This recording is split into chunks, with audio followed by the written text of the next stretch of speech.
Hello friends, नमस्कार, जय श्री कृष्ण। શું તમે તમારી જાતને પ્રેમ કરો છો? આપણે થોડુંક આના વિશે વિચારીએ કે બીજાઓ ભલે આપણને પ્રેમ કરે, પણ પહેલાં આપણે ખુદ પોતાની જાતને પ્રેમ કરતા શીખીએ.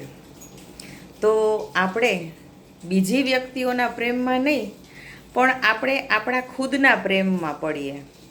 આપણી પોતાની ઈચ્છાઓને ઘડવામાં, પોતાના સપનાઓને સાકાર કરવામાં એટલા વ્યસ્ત રહીએ કે બીજા આપણો નકશો કઈ રીતે ચિતરે છે એના કરતાં આપણે આપણો નકશો ચિતરીએ.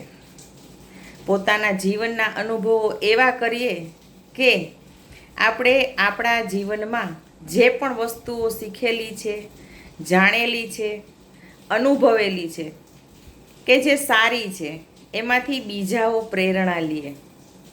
આપણે આપણો નકશો એવો ચિતરીએ કે એ નકશો જોઈ અને બીજાઓને આપણો નકશો જે બનેલો છે એવું ચિતરવાની ઈચ્છા થાય. નહીં કે આપણે બીજાના નકશે ચાલીએ, આપણા નકશે બીજા ચાલે એવા આપણે કાર્ય કરીએ.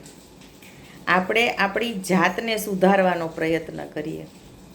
આપણી પાસે ખરેખર એવો સમય ન હોવો જોઈએ કે બીજાઓ શું કરે છે, આપણી ટીકા કરે છે કે આપણી સાથે ષડયંત્ર કરે છે.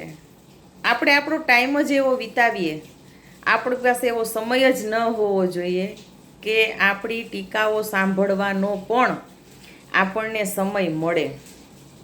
અને હા, આપણા પગલાં એ તરફ ચોક્કસ રાખીએ કે એ પગલાં તરફ બીજાઓને વળવાનો મોકો મળે, બીજાઓ એ પગલાંઓ ઉપર આવવાનો પ્રયત્ન કરે, આપણી સાથે જોડાય અને સત્કર્મમાં લાગે. જય શ્રી કૃષ્ણ.